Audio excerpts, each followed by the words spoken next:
Good morning. Excuse me. The first words I have uttered today. I say good morning, and it is morning, just about. It's very early. It's 6:45 in the morning. I've gone a bit crazy. I couldn't sleep last night. I went to bed about 9 o'clock and I couldn't sleep last night, really. I did sleep, but I woke up, it's about 3:45 in the morning and couldn't get back to bed. So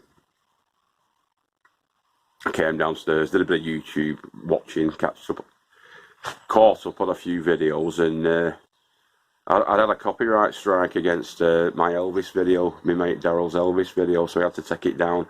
I'll redo it and put a fair use notice on the front of it, and then sort it out from there. I'll do it again as well, that one, because it needs the justice to it. Elvis, One Night Only. It's his show that he's doing. It's brilliant. It's fantastic. UK show that he's doing. Check it out. But I think I've gone a bit crazy with my potato order. You'll see shortly. I'll show you. I've got far too many, basically. But at least it means I've got a good selection to choose from. So let's crack on. Okay, as I say, gone a little bit crackers with the seed potatoes order. But I'll give you the run through. So this year we're going to be running first earlies, second earlies, and these main croppers. Of the first earlies, we're continuing our experimentations, and what I've got there is a selection of evenly sized, duck egg sized first early potatoes, 10 in each bag.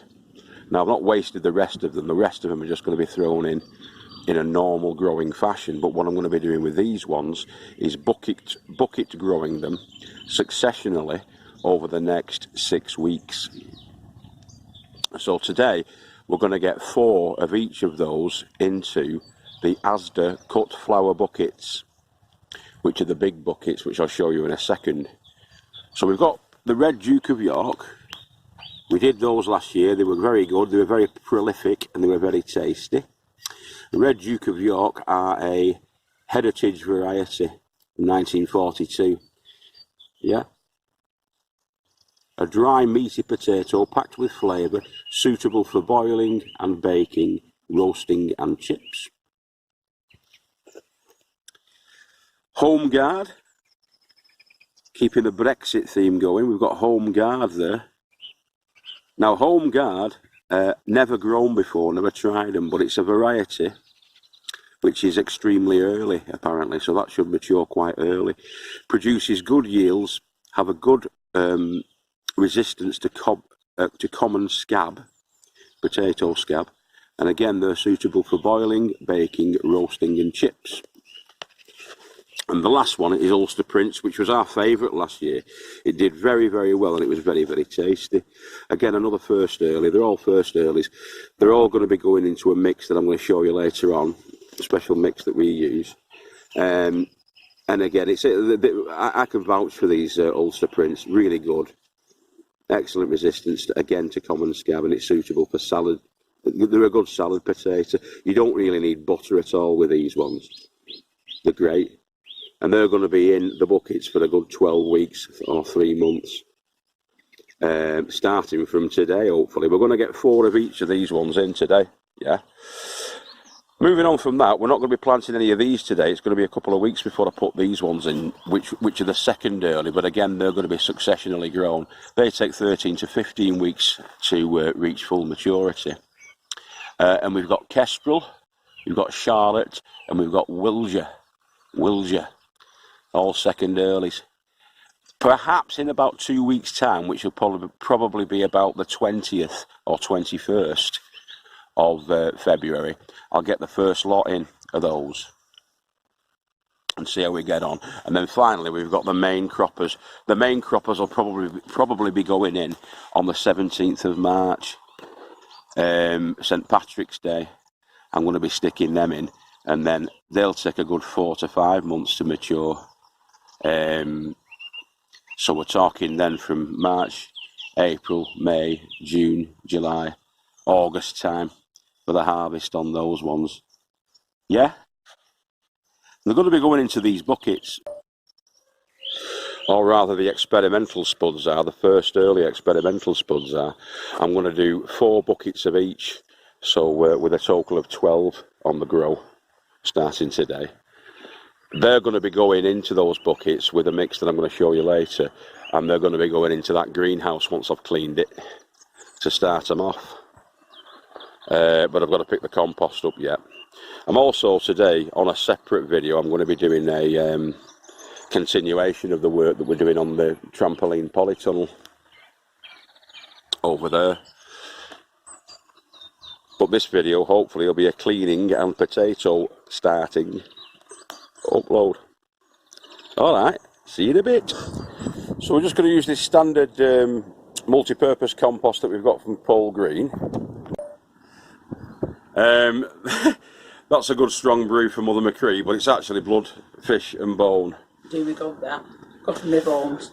It's a cupful, so we're going to put a cupful in each one of these of the blood, fish and bone, which is down there, along with that compost, and we're going to fill them about half the way up, give it a good mix through, as you'll see in a second, and then get the spuds in. Alright? No.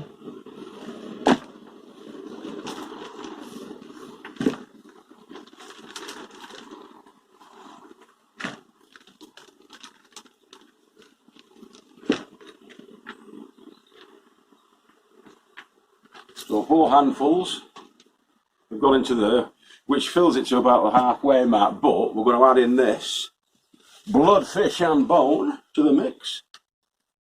In that goes. And then give it a really good stir around so it all mixes in throughout.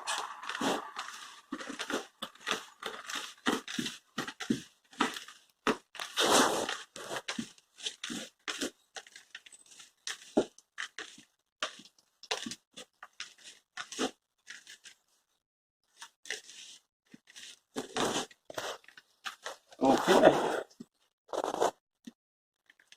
Then we get a deep hole for our potato, which is going to be, if I stick my rude finger down to the bottom, it's only about 2 inches away, it's that far away from the bottom where the potato's going to go. And our first one's going to be home guard of our selected potatoes, duck egg sized, with the chits on the top. These are the chits on the top where the foliage comes from, and there's a bum end underneath, so that goes down, the bum end goes down, and there it is inside there. So you can see inside? So I've put it in there, as I say, it's a couple of inches from the base of it, and that's going to be covered up now, just simply as you like. Cover it up like that. You don't have to put any water in it at this stage, because all the moisture and goodness of the seed potato will feed that plant until it bursts through at the top. So the foliage will start coming through, and then we'll take you to the next phase of it. So right, if you want to pause that, Mum. Red button? No, there's a little button at the bottom. Oh. Pause. Should I pause? Yeah. Okay. No, time's still going on it. So it's in there, yeah? I'll just pause it. Go on, do your presentation. You want to go on for QVC, don't you? Oh, what? Never mind. QVC? HRT, I said, not QVC. So there we go. So we've got the Ulster Princes, Ulster P. And that's the 9th of February. Again with M1s. Red Dukes and Home Guard. Now they've all had the same treatment, and these are our first earlies, obviously. So it's 4 big double handfuls of the multi-purpose compost, a big mug, metal mug, there we go, of blood, fish and bone, which is over there, and a labelling up by Mum, who's over there. So yeah, and we're in the throes of Storm Kira with a C. It must have been the eye of the storm earlier on this afternoon, because everything had calmed down, the sun came out, it was really nice. Now it's blowing an absolute gale again, and I mean, so far so good. We haven't had any damage, just a few bits and bobs thrown around, but yeah. So anyway, that's the end of our potato start 2020, and it's the experiment using 3 different types of first early. We're using 2 whites and a red. We're trying the Home Guard this time because we've not tried Home Guard before, but Ulster Prince was the winner last year, with the Red Duke of York a close second. So we'll see how Home Guard gets on, because as you saw before, Home Guard is a quick grower, so maybe that's going to be the first of our spuds to come out, but they're all going to get the same amount of time. The lightning. Thunderbolt and lightning, very, very frightening me, Galileo! There you go. No tooth again today. But yeah, this is the day after. Yesterday was the first part where I said I'm going to be showing you those, but what we ended up doing is we ended up working on the polytunnel, as you probably saw in the other video that I put up last night. So yeah, this is a sort of, yes, the first part of this video will be a bit of a retrospective on a travel through time to yesterday morning. What? And a retrospective. I don't think it's the right word either. No. But there we go. Wigganese. See you all later. Keep growing your head down. We love you all. And as ever, if I don't see you through the week, I'll see you through the window. This is Guru Mafinda. I'm looking through. Right, back at the ranch. Sorry about that. The battery went on the phone. So, and the wind and rain was picking up badly there at the end. So we got ourselves back to the ranch. So yeah, standard compost, mug of blood, fish and bone in, circle around the mix. The potato, the seed potato, bums down, chits up, or sprits as some people call them, pointing up. Down at the bottom of the bucket, being careful not to knock any of the chits off that are already on the potato. About 2.5 inches from the bottom, that's all you need really. The roots will grow, I believe they grow from around about where the chits are, and they come down and sort of fill up that bottom base of the bucket. Although I could be wrong on that, but certainly the chits will come up and eventually turn into chips, and they'll burst through in a couple of weeks' time through to the middle level where we fill to. And once that happens, we can continue to top off. But really, there's no need to put any extra feed in there. It's just around the potato in that area that you need to get your feed in there, in the sort of bottom half, and that's it. No potatoes will be growing below the potato level, so the new potatoes that are going to grow out from that will all be above where that potato sits.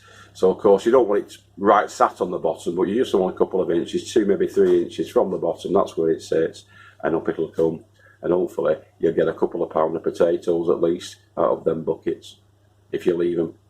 We did last year, so fingers crossed. All right, see you all later on. Bye now.